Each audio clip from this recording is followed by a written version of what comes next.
মাননীয় প্রধানমন্ত্রী এবং উপস্থিত সুধীমণ্ডলী, আসসালামু আলাইকুম।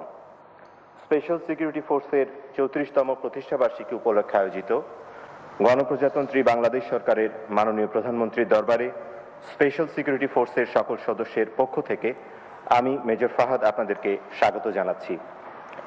সম্মানিত সুধী, আমাদের আজকের অনুষ্ঠানের প্রধান অতিথি গণপ্রজাতন্ত্রী বাংলাদেশ সরকারের মাননীয় প্রধানমন্ত্রী শেখ হাসিনা। গণভবন থেকে সরাসরি ভিডিও কনফারেন্সিং এর মাধ্যমে প্রধানমন্ত্রীর কার্যালয়ের আইসিসি শাপলা কক্ষে অপেক্ষারত স্পেশাল সিকিউরিটি ফোর্সের সকল পদবীর কর্মকর্তা ও কর্মচারীগণের সাথে সংযুক্ত হয়েছেন। এখন আমি ধারাবাহিকভাবে আজকের অনুষ্ঠান সূচি আপনাদেরকে জানিয়ে দিচ্ছি। শুরুতেই পবিত্র কোরআন থেকে তেলাওয়াত, এরপর মহাপরিচালক স্পেশাল সিকিউরিটি ফোর্সের স্বাগত বক্তব্য এবং বক্তব্যের পর মহাপরিচালক কর্তৃক মাননীয় প্রধানমন্ত্রীর ত্রাণ ও কল্যাণ তহবিলে চেক হস্তান্তর এবং সর্বশেষে মাননীয় প্রধানমন্ত্রীর বক্তব্য। মাননীয় প্রধানমন্ত্রী শাপলা হতে স্পেশাল সিকিউরিটি ফোর্সের ধর্মীয় শিক্ষক মাওলানা আলহাজ হাফেজ মোহাম্মদ সোলাইমান এখন পবিত্র কোরআন থেকে তেলাওয়াত করবেন। أعوذ بالله من الشيطان الرجيم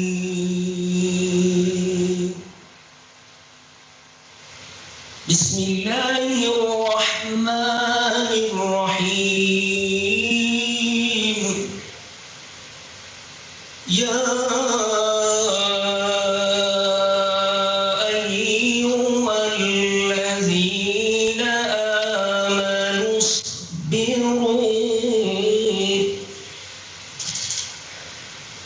اصبروا وصابروا ورابطوا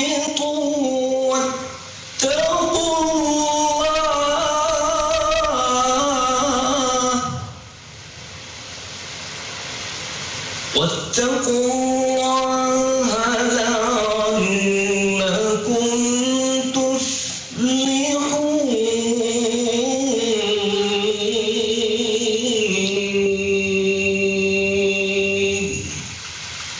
صدق الله العظيم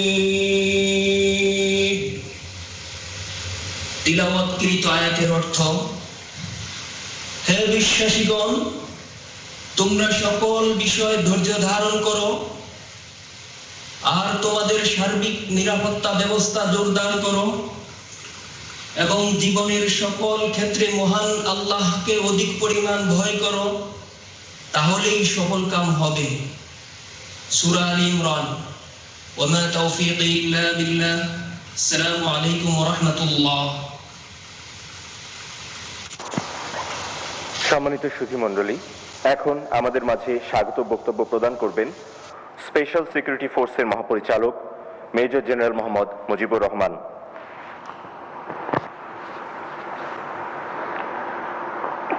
গণপ্রজাতন্ত্রী বাংলাদেশ সরকারের মাননীয় প্রধানমন্ত্রী, সম্মানিত অতিথিবৃন্দ এবং স্পেশাল সিকিউরিটি ফোর্সের সদস্যবৃন্দ, আসসালামু আলাইকুম।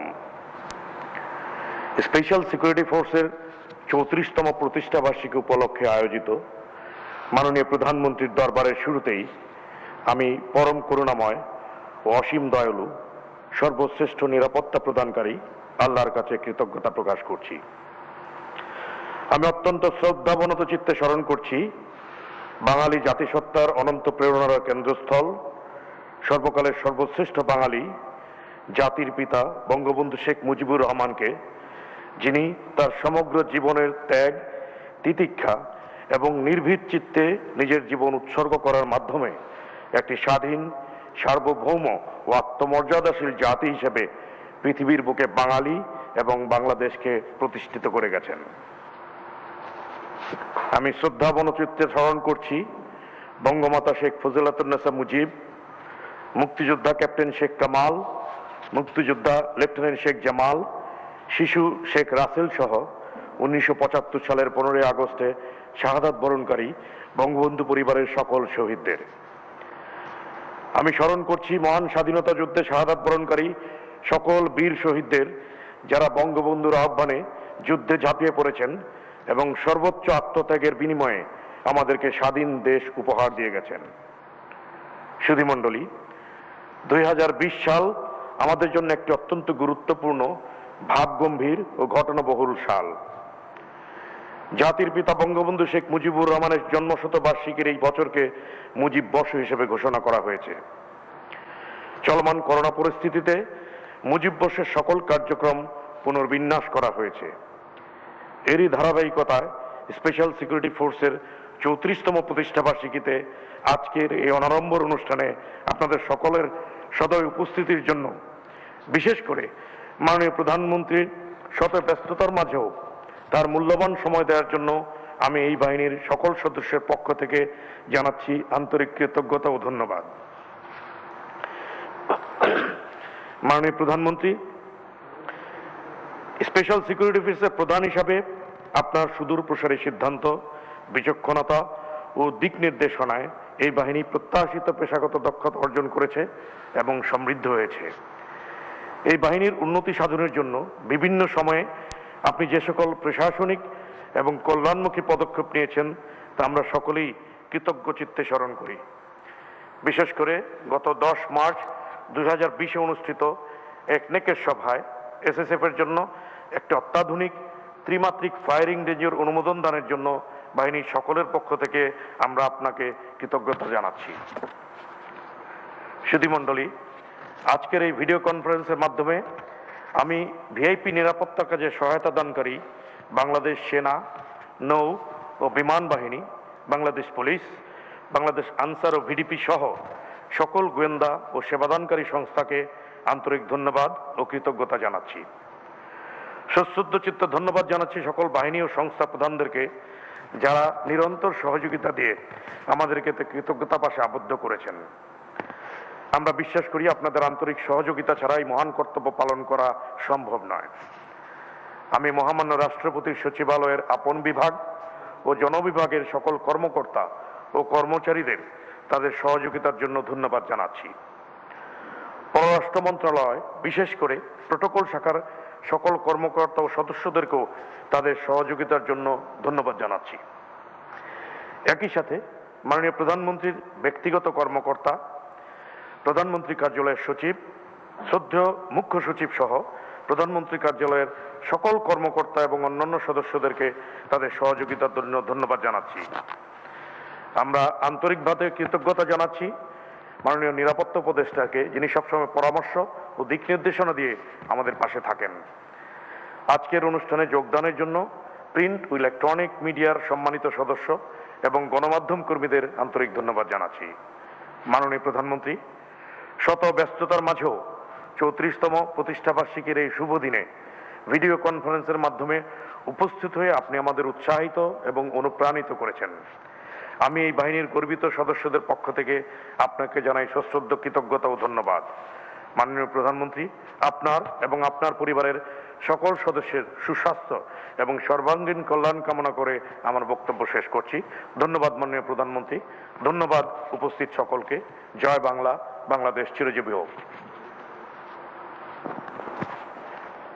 উপস্থিত সুধী, এখন স্পেশাল সিকিউরিটি ফোর্সের মহাপরিচালক চলমান এই করোনা পরিস্থিতিতে আক্রান্ত ও দুস্থদের সাহায্যার্থে মাননীয় প্রধানমন্ত্রী ত্রাণ ও কল্যাণ তহবিলে একটি চেক হস্তান্তর করবেন। স্পেশাল সিকিউরিটি ফোর্সের সকল কর্মকর্তার একদিনের বেতন এবং এ বাহিনীর সঞ্চিত অর্থ হতে চেকটি প্রদান করা হচ্ছে। আমি মাননীয় প্রধানমন্ত্রীর কার্যালয়ের সচিব জনাব তোফাজ্জল হোসেন মিয়াকে মহাপরিচালক স্পেশাল সিকিউরিটি ফোর্সের কাছ থেকে চেকটি গ্রহণ করার বিনীত অনুরোধ জানাচ্ছি।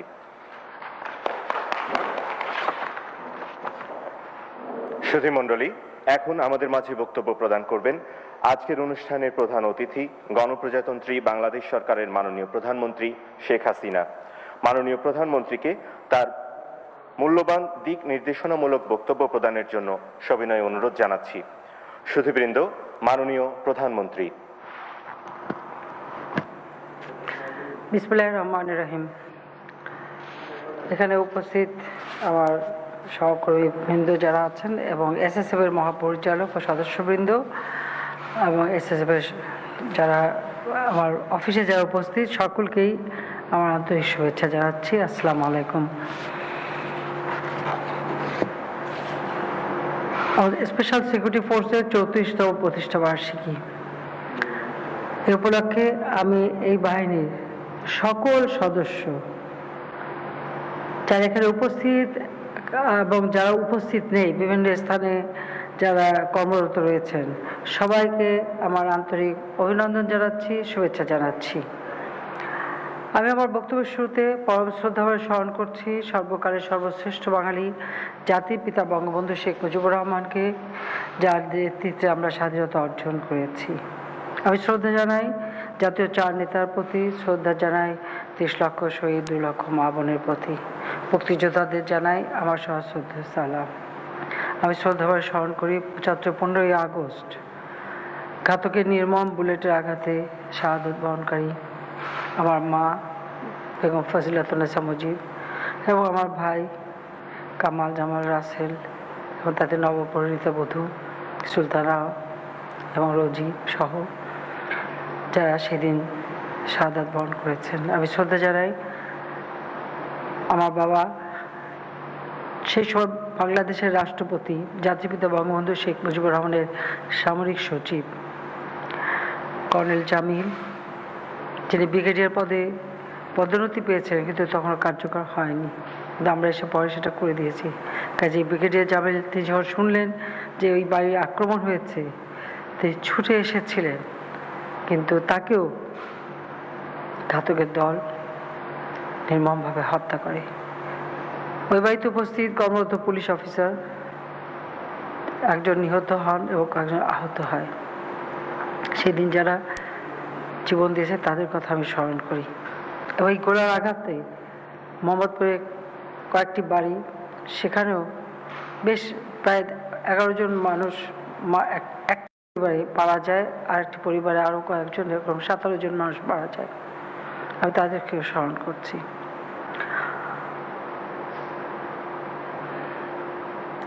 আজকে জাতির পিতা আমাদের মাঝে নেই। তিনি দেশটা স্বাধীন করেছিলেন একটা স্বপ্ন নিয়ে, আকাঙ্ক্ষা নিয়ে, একটা লক্ষ্য স্থির করে। বাঙালি জাতি সবসময় শোষিত ছিল, বঞ্চিত ছিল। বাংলাদেশের মানুষ যখন তিনি এই স্বাধীনতার জন্য সংগ্রাম শুরু করেন তখন সব দিক থেকেই তারা বঞ্চিত। একবেলা ক্ষুধার অন্ন জোটাতে তাদের কষ্ট পেতে হতো, থাকার ঘর ছিল না, রোগী চিকিৎসা ছিল না, শিক্ষার ব্যবস্থা ছিল না। কাজে এই জাতিকে একটা সুন্দর জীবন তিনি দেবেন, ক্ষুধামুক্ত দারিদ্র্যমুক্ত সোনার বাংলাদেশ গড়ে তুলবেন, এটাই ছিল তার জীবনের স্বপ্ন। সেই বাঙালির জন্য একটা সুন্দর ভবিষ্যৎ রচনার জন্য তিনি তার নিজের জীবনকে উৎসর্গ করেছিলেন। তার জীবনের সব রকম ত্যাগ তিনি স্বীকার করেছিলেন এবং বাঙালির পক্ষে কথা বলতে গিয়ে বারবার কারাবরণ করেছেন। তার বিরুদ্ধে লেখা, তার বিরুদ্ধে যে সমস্ত নোটস সেই সময়কার গোয়েন্দা সংস্থা তারা দিয়েছিল উপরে, সেই নোটসগুলি এবং সেই ফাইলগুলি সব আমি সংগ্রহ করি। একজন মানুষের বিরুদ্ধে, আমি জানি না পৃথিবীর আর কোনো দেশে এরকম আছে কিনা, 46টা ফাইল, 48 খণ্ড, 40,000-এর উপরে পাতা। তার মধ্যে কোথায় যাচ্ছেন, কি করছেন, সেই 48 সাল থেকে নিয়ে 71 সাল পর্যন্ত এই সমস্ত তথ্যগুলি আমি সংগ্রহ করে সেগুলি এখন আমরা প্রচার করছি। আমি মনে করি যারা এই নিরাপত্তার সাথে কাজ করেন তাদেরকে এগুলো একটু এ সম্পর্কে একটু জানা দরকার, যে একটা সেই সময়কার গোয়েন্দা সংস্থা কীভাবে তারা অনুসরণ করতো, কীভাবে কাজ করত, এবং তাদের এই লেখনীটা এখানে অনেক খবরও জানা যায়।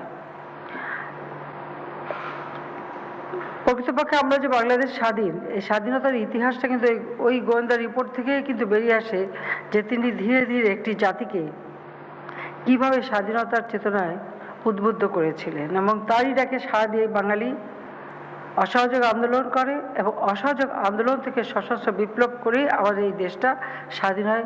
মহান মুক্তিযুদ্ধে আমরা বিজয় অর্জন করি। যে বাঙালি সবসময় অবহেলিত ছিল,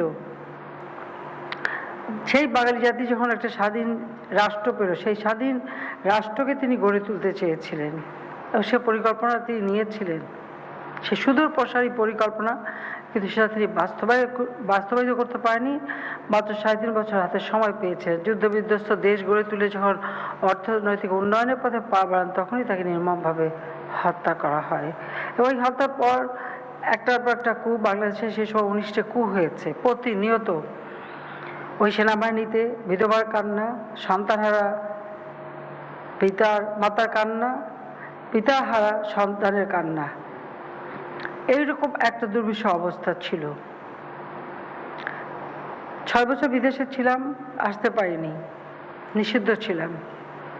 বাংলাদেশের মানুষ যখন আমাকে, বিশেষ করে বাংলাদেশ আওয়ামী লীগ, আমার অনুপস্থিতিতে আমাকে সভাপতি নির্বাচিত করে, একরকম জোর করে আমি দেশে ফিরে আসি এবং সারা বাংলাদেশ ঘুরি। এবং আমারও লক্ষ্য যে এই বাংলাদেশের মানুষকে তাদের ক্ষুধার অন্ন নিশ্চিত করা, তাদের ভাগ্য পরিবর্তন করা, তাদের জন্য একটা সুন্দর জীবন দেওয়া, যেখানে কোনো শোষণ বঞ্চনা থাকবে না, শিক্ষায় দীক্ষায় জ্ঞান বিজ্ঞানে এই জাতি সারা বিশ্বে মাথা উঁচু করে চলবে।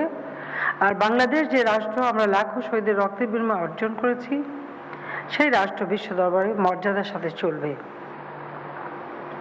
আর সেই লক্ষ্য নিয়ে কাজ করতে যে প্রতি পদে পদে অনেক বাধার সম্মুখীন হয়েছে, এটা ঠিক, কিন্তু বাধা অতিক্রম করেই চলতে হয়েছে, এটা খুব স্বাভাবিক। আমি জানি এটা যে কোনো সময়, এবং এর জন্য জীবনে ঝুঁকিও নিতে হয়। তাই মাঝে মাঝে এটা মনে করি যে আমার সাথে যারা কাজ করে বা আমার নিরাপত্তায় যারা, তাদের জীবনটা অত্যন্ত ঝুঁকিপূর্ণ। আর আমাদের এসএসএফ এর প্রত্যেকটা সদস্য আমি দেখেছি অত্যন্ত আন্তরিকতার সাথে নিজের জীবনের ঝুঁকি নিয়ে এই নিরাপত্তা ব্যবস্থা করে থাকে। সেই জন্য সবাইকে আমি আন্তরিক ধন্যবাদ জানাচ্ছি এবং আমি সকলের জন্য দোয়া করি।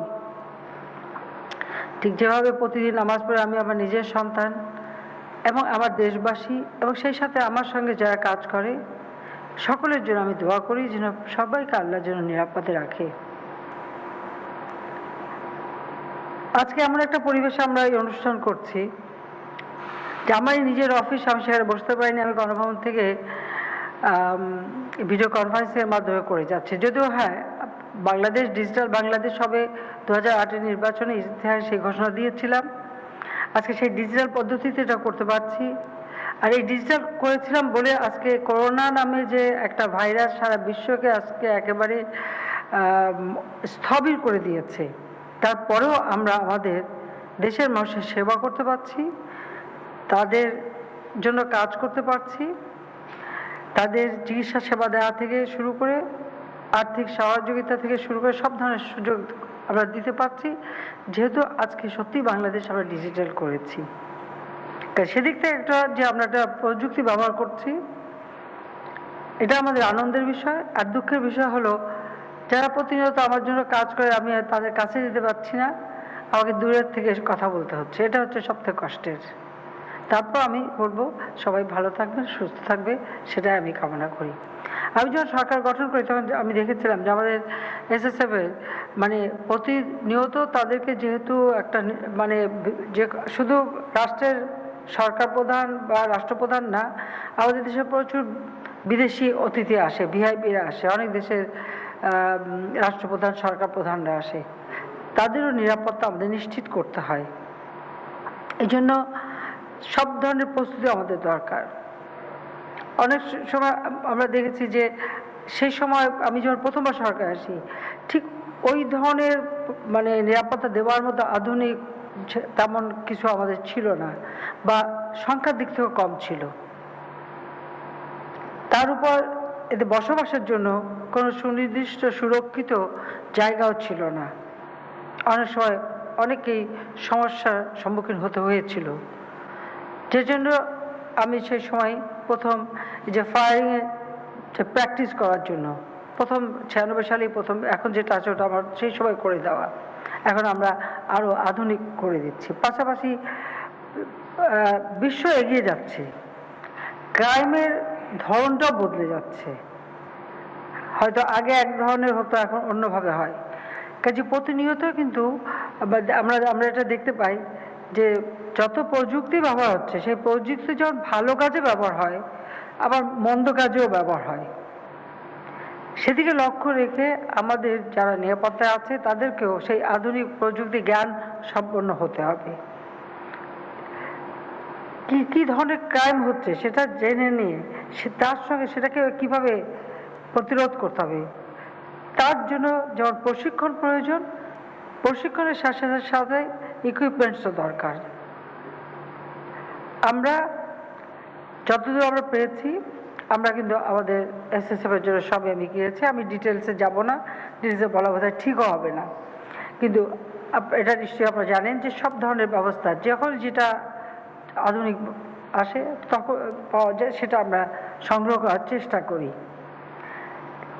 এখানে শুধু যাকে নিরাপত্তা দেওয়া হচ্ছে তারই নিরাপত্তা না, যারা নিরাপত্তা দেবে তাদেরটাও আমাকে চিন্তা করতে হয়। আর সেটা যদি চিন্তা না করতাম তাহলে হয়তো আমি এগুলি কিছুই মেনে নিতাম না। এটা হলো বাস্তবতা। কারণ আমি যখন বাংলাদেশে এসেছিলাম আমি জানতাম যে সেই সময় আমার বাবা মা ভাইয়ের খুনিরা তারা ক্ষমতায়, তারা দল করছে, তারা ব্যবসা বাণিজ্য করছে, তারা খুব অত্যন্ত শক্তিশালী, বিভিন্ন দূতাবাসে চাকরি করে, এবং তাদের ভিতরে একটা মানে খুব একটা অন্যরকম চিন্তা তাদের। আমাদের মহান মুক্তিযুদ্ধ চলাকালীন সময়ে যারা গণহত্যা চালিয়েছে, নারী ধর্ষণ করেছে, লুটপাট করেছে, হামলার পাকিস্তানি বাহিনীর দোসর ছিল, তারা ক্ষমতায়। স্বাভাবিকভাবে একদিকে যেমন যুদ্ধাপরাধীরা ক্ষমতা, একদিকে খুনিরা ক্ষমতায়। সেই পরিবেশে বাংলাদেশ যখন ফিরেছি, ধরো আমার তো কিছুই ছিল না, আমার চলাটা গাড়িও ছিল না, আমি এটা চিন্তাও করিনি। বাস ভাড়া করে চড়েছি, রিক্সা ভ্যানে চড়েছি, নৌকায় চড়েছি, সারা বাংলাদেশ ঘুরেছি। কি কারণে করেছি? একটাই কারণ, যে এই দেশের জন্য আমাকে কিছু করতে হবে। আমার বাবা যে কাজটা করতে পারেনি সেটা আমাকে সম্পূর্ণ করতে হবে।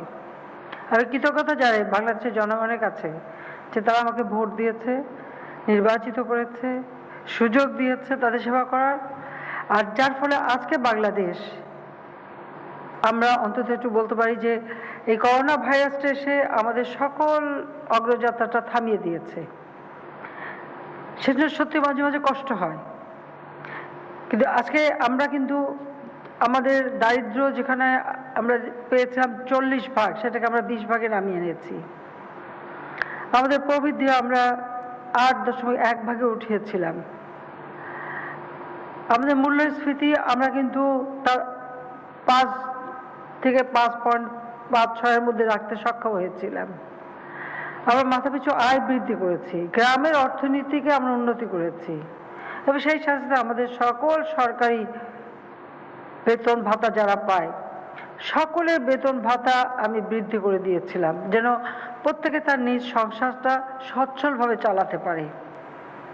ছেলে মেয়েদের পড়াশোনার জন্য বিনা পয়সায় বই দেওয়া থেকে শুরু করে চিকিৎসা সেবা মানুষের দূর করে পৌঁছে দেওয়া, অর্থাৎ সামাজিকভাবে অর্থনৈতিকভাবে কিভাবে আমাদের দেশের মানুষ উঠে দাঁড়াবে সেদিকে বিশেষ আমরা দৃষ্টি দিয়েছি এবং কাজ করেছি, এবং বেসরকারি খাতকে উন্মুক্ত করে কর্মসংস্থান ব্যবস্থা করেছি, যার ফলে আমরা এগিয়ে যেছিলাম খুব দ্রুত গতিতে। 2020 আমাদের জন্য অত্যন্ত গুরুত্বপূর্ণ একটা বছর। জাতির পিতা বঙ্গবন্ধু শেখ মুজিবুর রহমানের জন্ম শতবার্ষিকী। এই জন্ম শতবার্ষিকী উদযাপনের ক্ষেত্রে আমরা ব্যাপক কর্মসূচি নিয়েছি। আমরা দেশে বিদেশে এই কর্মসূচি নেওয়া হয়েছিল, এবং ইউনেস্কো তারা আমাদের সঙ্গে একই সাথে জাতির পিতার জন্ম শতবার্ষিকী উদযাপন করবে সেই সিদ্ধান্ত তারা নেয়। কারণ আমরা জাতিসংঘের স্বীকৃতি পেয়েছি, জাতির পিতার এই অবদান তারা স্বীকৃতি দিয়েছেন। 7ই মার্চের ভাষণ আজকে আন্তর্জাতিক প্রামাণ্য দলিলে স্থান পেয়েছে, যে এই ভাষণ এদেশে একটা জাতিকে উদ্বুদ্ধ করেছে স্বাধীনতার চেতনায়। 2500 বছরের ভাষণের মধ্যে এই ভাষণটি অন্যতম শ্রেষ্ঠ ভাষণ হিসেবে স্বীকৃতি পেয়েছে। কাজে আজকে যে জাতির পিতার জন্মশতবার্ষিকী উদযাপন করবার যে ব্যাপক কর্মসূচি আমরা নিয়েছি, কিন্তু সেটা আমরা সেভাবে করতে পারলাম না, কারণ এই করোনা ভাইরাস, এই একটা ভাইরাস যেটা সারা পৃথিবী, যত শক্তিধর দেশ হোক, কত শক্তিধর দেশ তারা কথায় কথায় বম্বিং করতো বা গুলি করতো, মারতো, আজকে করোনা ভাইরাসের বিরুদ্ধে একবারও বম্বিং করতেও পারে না, গুলি করতে পারে না, মারতে পারে না, কিছু করতে পারে না, তারাও স্থবির। শক্তিশালী দেশ অর্থনৈতিকভাবে, তাদের অর্থ সম্পদ, বিশ্বে তারা কোথায় আছে? আজকে কোথায় সেই ধনী দেশ? তাদের অর্থ সম্পদ কোনো কাজে লাগছে না, কারণ করোনা ভাইরাস। আজকে এই একটা ভাইরাস যাকে দেখা যাচ্ছে না,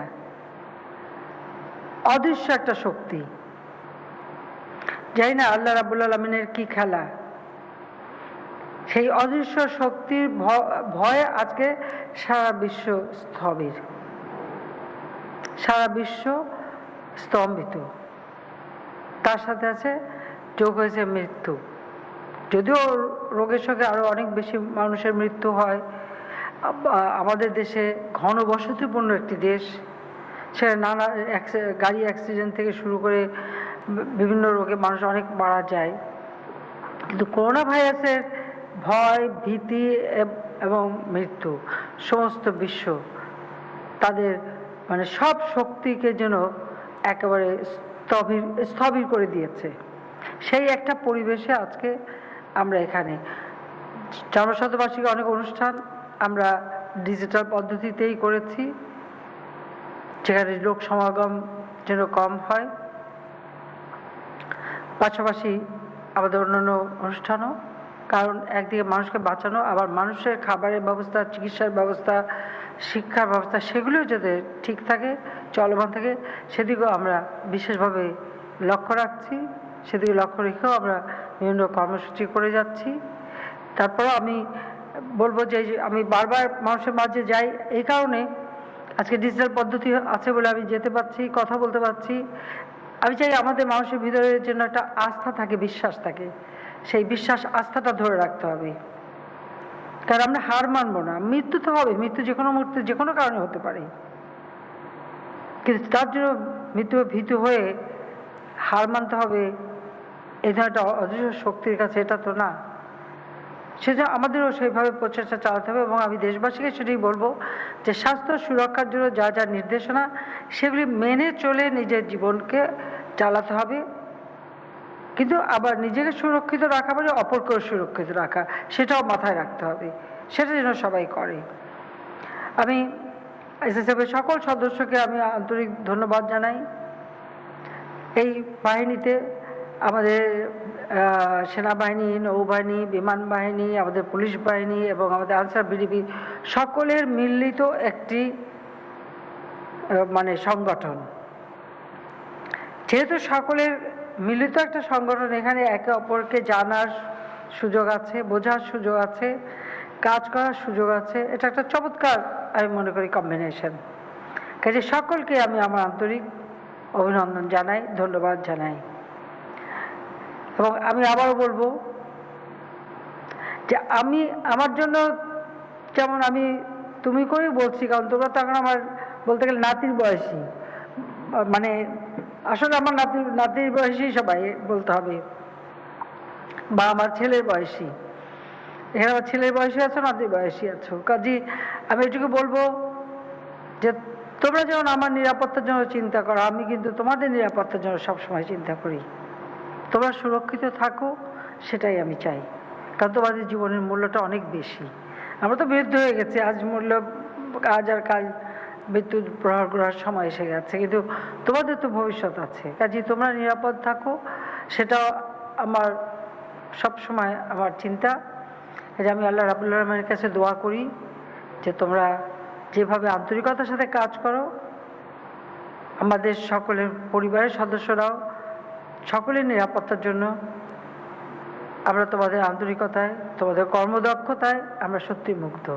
সেই জন্য সবাইকে আন্তরিক আমার ধন্যবাদ জানাচ্ছি। এবং তোমরা সুস্থ থাকো, ভালো থাকো। এবং এই প্রতিষ্ঠা বার্ষিকী তোমরা ঠিক আগে যেভাবে একটা আনন্দমুখর পরিবেশে করা হতো, হয়তো সেভাবে করা যাচ্ছে না, তারপরেও মানে সেই স্বাস্থ্য সুরক্ষার নিয়মটা মেনে যতটুকু উৎসব আনন্দ করার তোমরা করবে, সেটা চাই। কারণ জীবন মৃত্যু খুব পাশাপাশি। আমরা একদিকে যেমন মৃত্যুর খবর পাই, আবার অন্যদিকে অন্য কর্মসূচিও করতে হয়, এটাই আমাদের জীবন। যেমন আজকেও, গতকালকেও আমাদের একজন পার্টির সাবেক মেয়র সিলেটের মারা গেছে, কামরান। আমি তার আত্মার মাগফিরাত কামনা করি। দীর্ঘদিন কাজ করেছি, এবং সেও কিন্তু জীবনে বেঁচেছে বারবার, তারপর 2বার গ্রেনেড হামলা হয়েছে। একবার গ্রেনেড হামলা আমাদের ইব্রাহিম নামে একজন পার্টির অফিস সেক্রেটারি, সে মারা গেল। কামরারা একবার বেঁচে গেল, তার ওই বেঁচে যাওয়াটা ছিল খুব মিরাকেল। অথচ করোনা ভাইরাসে তাকে মৃত্যুবরণ করতে হলো, এটা অত্যন্ত কষ্টে। গতকাল আমাদের আরো 2জন মারা গেলেন। এরকম চাই নাই একের পর এক এই ধরনের সংবাদ আমাদের শুনতে হচ্ছে। একদিকে শোক ব্যথা, অপরদিকে আমাদের জীবনকে চালিয়ে নিয়ে যেতে হবে। তো সেইভাবে সেটাকে বাস্তবকে মেনেই চলতে হবে। তো আজকে আমি এই 25 বার্ষিকীতে আর এই দুঃখের কথা বলে তোমাদের কষ্ট দিয়ে চাই না। আমি এটাই চাই যে তোমরা যেখানে থাকবে, আর হচ্ছে প্রশিক্ষণটার জন্য এখানে ডিজি আছে, আমি সবসময় বলবো প্রশিক্ষণটা অব্যাহত রাখতে হবে। কারণ নিজেকে সুরক্ষিত করতে হলে অথবা যে ভিআইপিদের দিতে হবে সুরক্ষা, তার জন্য প্রশিক্ষণ সবসময় দরকার, প্রতিনিয়ত। সেই জন্য আমি যতটুকু যা সম্ভব করে দিয়েছি যে তোমরা নিজেকে শারীরিকভাবে সুস্থ রাখা, ফিট রাখা এবং প্রশিক্ষণে অব্যাহত রাখা এবং আধুনিক প্রযুক্তি জ্ঞান সম্পন্ন একজন তৈরি হবে, সেটাই আমি আশা করি। তো সবাই ভালো থাকো, সুস্থ থাকো, সেই দোয়া করি। আর 25 বার্ষিকীর শুভেচ্ছা সবাইকে আবার আমি জানাচ্ছি। খোদা হাফিজ। জয় বাংলা, জয় বঙ্গবন্ধু, বাংলাদেশ চিরজীবী হোক। মাননীয় প্রধানমন্ত্রী, আপনার নিকট কৃতজ্ঞতা। আমি নিশ্চিত আপনার এই দিক নির্দেশনামূলক বক্তব্য আমাদেরকে অনুপ্রাণিত করেছে। আমরা আমাদের কর্মে আত্মত্যাগে বলিয়ান হব।